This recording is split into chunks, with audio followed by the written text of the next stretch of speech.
Hello peeps, how are you doing? Here I am. I'm gonna attack another project. This video is gonna be of DIY. I have this old chest, or trunk, however you wanna call it. I've used it, I've got it nearly 26 years and I've used it for everything you can imagine for. It's been coffee table, it's been to put the wood in, it's been used for toys, it's been used to put the blankets in, it's been used for many things. And obviously it's got a beating now. So I have a few ideas I want to do with it. So hope you stay tuned and like it. It's been beaten up throughout the years.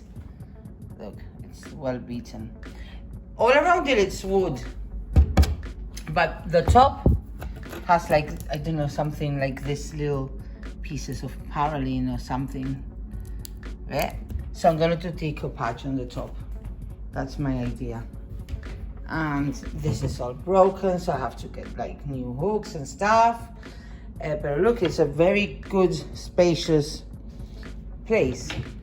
Storage. Yes, I've even used it as to keep the tree and the Christmas decorations put away for many things. So really it was or stay with my old coffee table, which was secondhand, or stay with my chest. And to be honest, I prefer mending the chest, which has been in my house for many years, get rid of the secondhand coffee table and make this my coffee table where I can store the blankets. You know, you always have like blankets for whilst you're sitting down watching the sofa, the TV, watching the TV.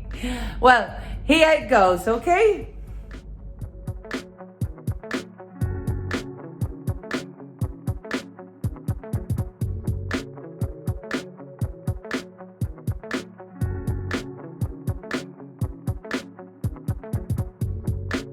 Hey, I'm back.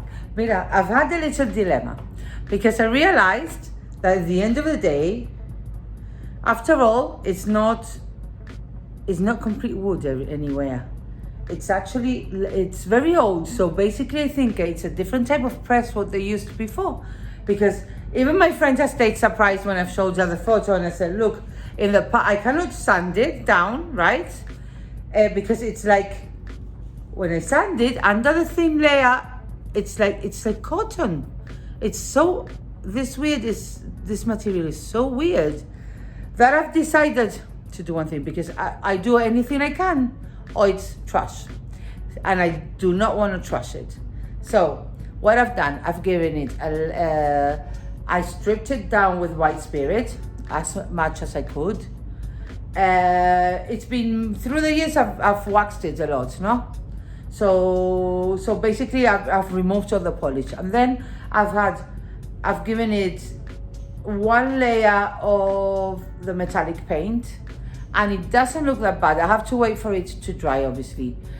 Once it's dry, I'll try the second layer. Let's see what it goes. And if any bad case, I'm gonna decoupage the whole of it. So let's see, I'm gonna show you. This is the first layer, because what I don't want is for the pattern to disappear. I tried to give it a primer on the top to test it, and it actually got inside the marks, and even though I put the silver on top, you could not notice it.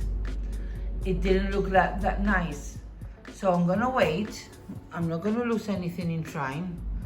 Let's see it to dry, and then I'll try the second coat. Right, this is actually working. The only thing is, I've realized you have to paint it stroking to the same direction, like not going back on it, just stroking on the same direction. You see?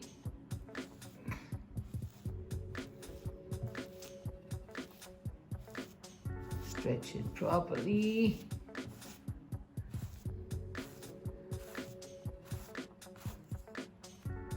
Here it's different because I don't want it to drip like that. it's looking, I think I'm gonna have to give it a few coats. I'm not looking bad at all. I don't want to do a long video, so I'm gonna be like recording little bits instead of me the hair talking and I'm painting along.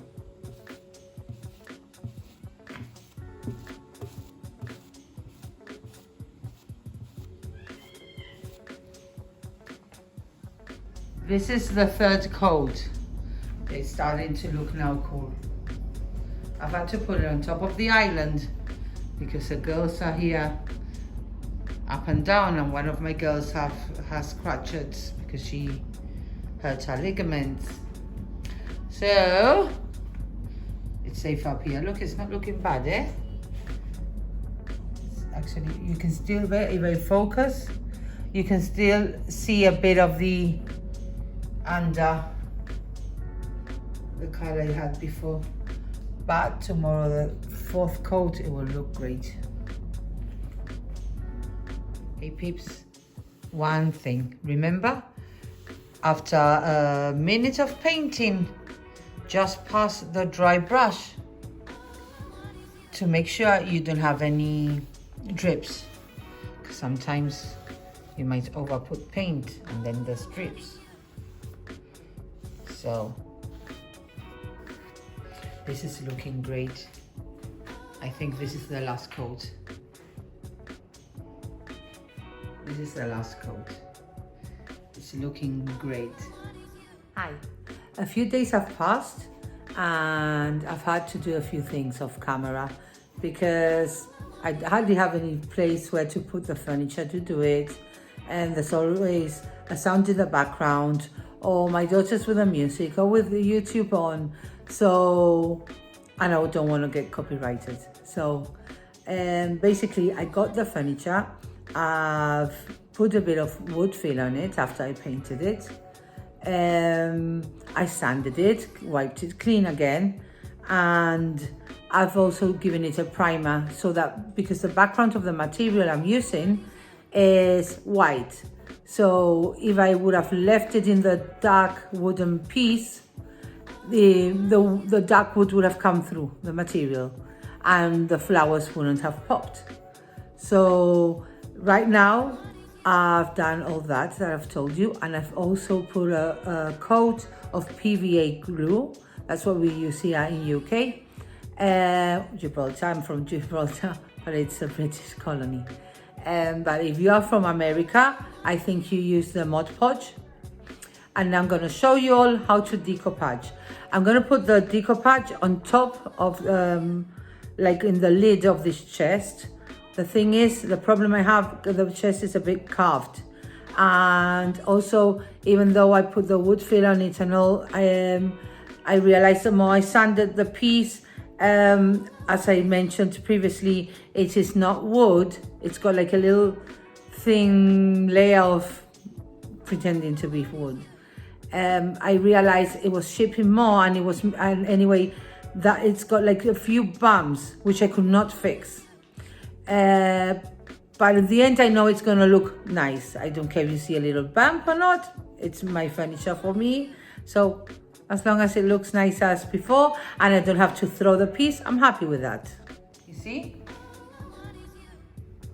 The patterns came out through. But when it's got 2 or 3 layers of primer, and it's got the all where I've had to put the wood fill on, but the piece in general, it's got bumps, it's got which I could not mend. But I think with the white, it shows more than before. But now I'm going to show you how to decoupage. Right, this is the material I'm using. Very pretty. And I'm going to put this on the top. Normally you put a layer of PVA glue and you stick it automatically on top. But I'm going to do, and then you scrape it so that there's no bubbles. But I'm going to use an iron instead. So when I research with the iron, what you do is you put the glue, wait for it to dry. and then that way you can move the material around. And now when you use the iron, you have to equal it. The material will stick.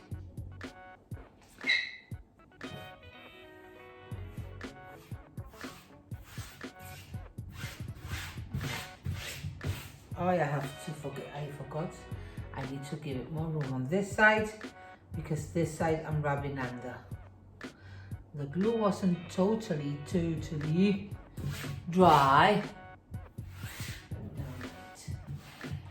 I don't know why I do things my way, and at the end the outcome is perfect. So as long as it comes out good later, I don't care.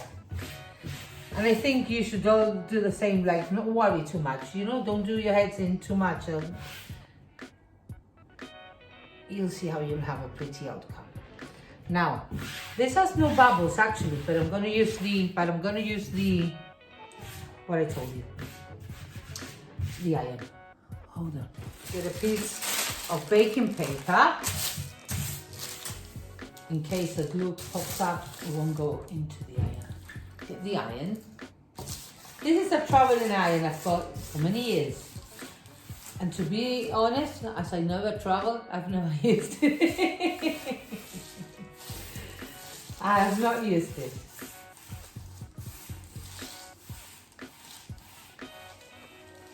And it's a cutie. I prefer, this is the first time I'm doing decoupage, right? But after I researched, I've always wanted to do this. And after I've researched it, I found out the one I felt more comfortable with was with this, doing it this way. Because in a way, you're ironing all the bubbles. So you won't have any creases also on the material. I think it's easier this way. The other way is just put the glue, then put it right back on, but then you can move the material that properly.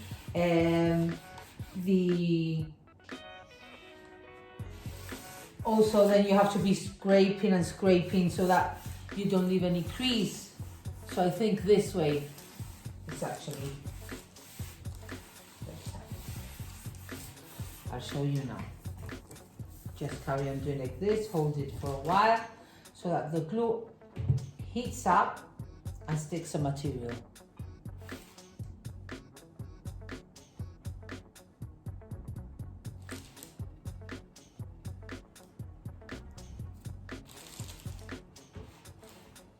And remember also on the sides, that's where you should. And don't worry about the leftover material. This will tackle in the end.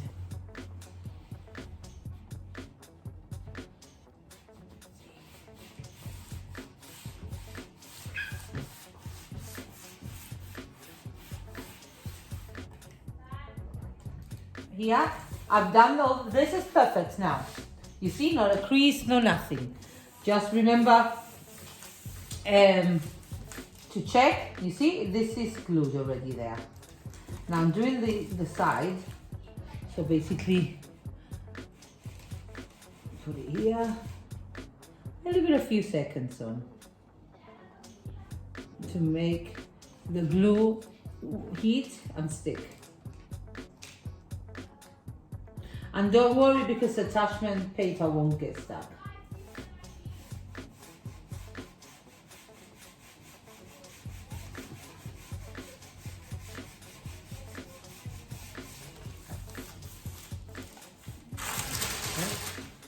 And don't worry about cutting this until when we finish in the end.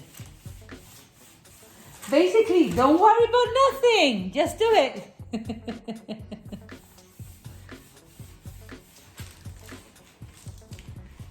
I always go with the flow.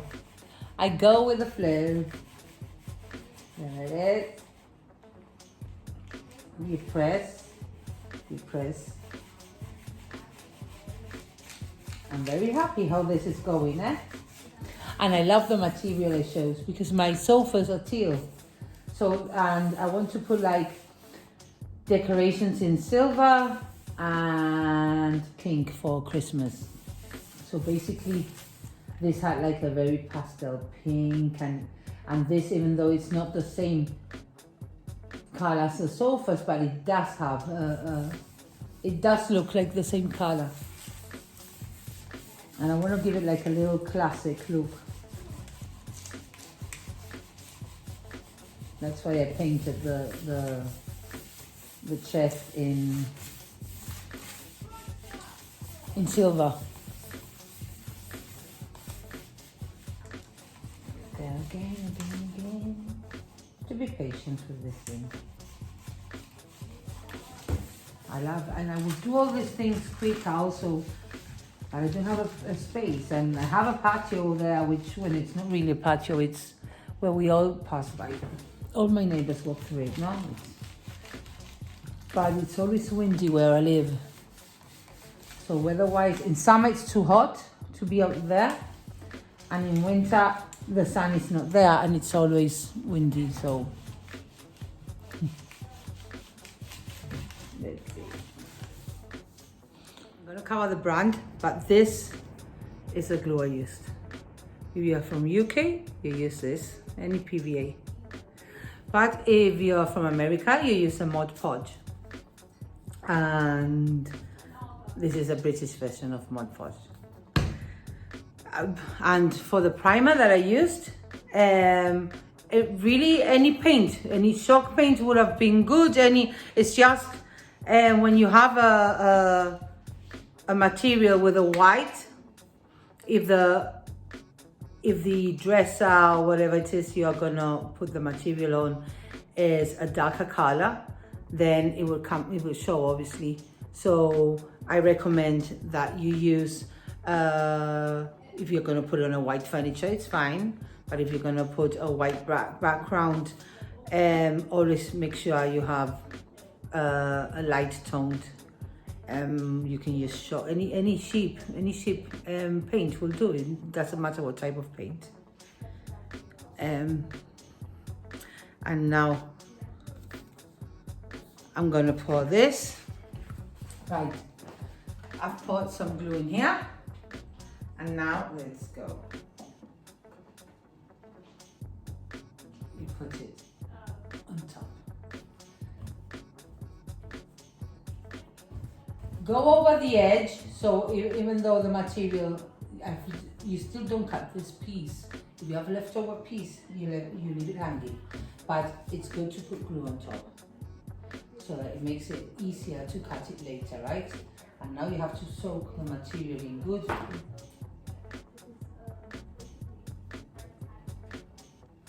Let's see, be careful on the parts.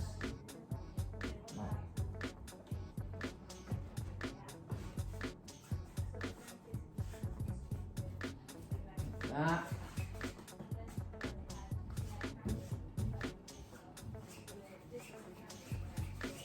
And you do this all over.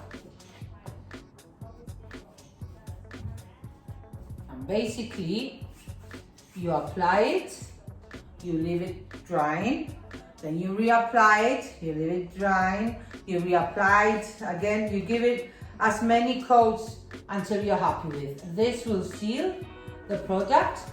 So basically, and don't worry if you think the material is going white, that you've changed the color. No, as soon as it dries, this glue will disappear, so it won't be visible.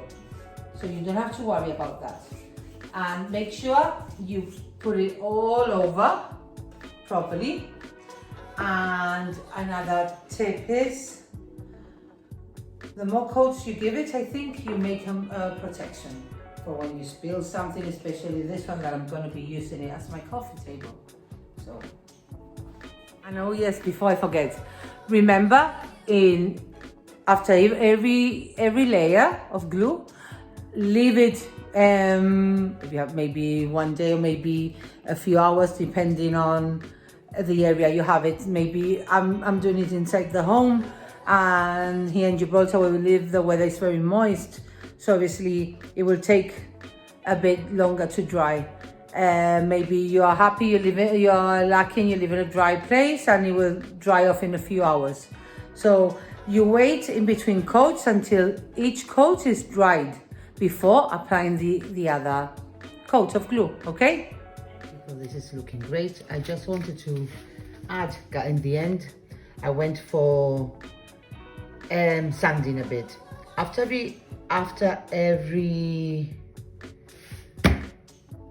application of the glue, you wait a few hours for it to dry, and I recommend, if you're using the material, to sand it with a little thin paper.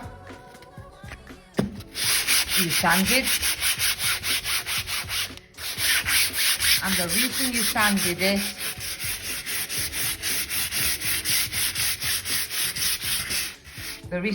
it is because it stays smooth. So after every glue application, you sand it.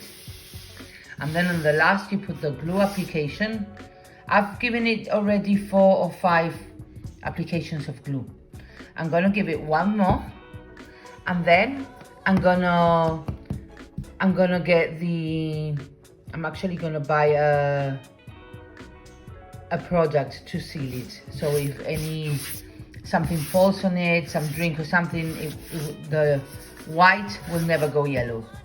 Oh, and another thing, after every sanding, you get a cloth with a damp cloth, and you wipe it clean before applying the next glue application of glue or the.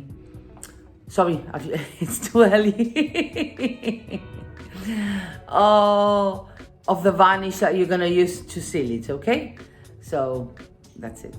Right, people, this is looking great. By the touch, this does not feel at all as material. It's like a smooth surface, as if it's a vinyl, or it's una formica. I don't know how to say it in English. But it's looking great. Right, now I've bought this, which is basically, I'm gonna cover the brand.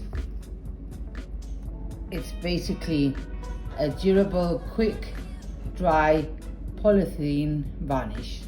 Right, I've given it already two of the polythene, and each time I've given it, I sand it later after it's dry. Now I'm gonna give it the last one, and then I'm gonna cut around the trim. I'll sand it one more time, and then one last polythene varnish, and it's good to go. The more layers you put, it's better, because the more layers you put, the varnish obviously will give it a durable surface, you know, it won't stain, no nothing. But I'm loving the material it shows, because it goes great with my furniture. I love it.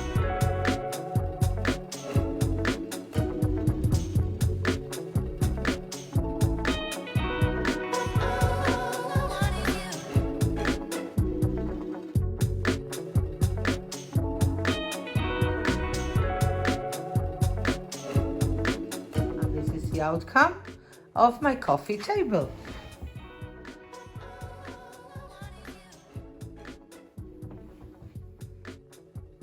I have something to put here, but funny thing is I bought it, but the screwdriver has broken and I cannot screw it. So eventually in the future you'll see it again with the nice decoration there. But yes, it came out. This doesn't even look like a material no more. It's really, really nice. The moment I put my Christmas globes there, decorating. Brilliantly with my Christmas tree this year, which I put all the decorations in pink. I'm very proud of my tree too. It looks delicious. It looks lovely. And now, the table, everything matches. And this is my little display I have here. My little pink houses and those dolls. And this doll, my daughters gifted it for me for Christmas.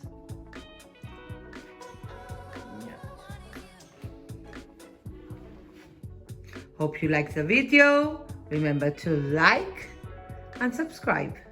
Thank you. God bless. Love you all.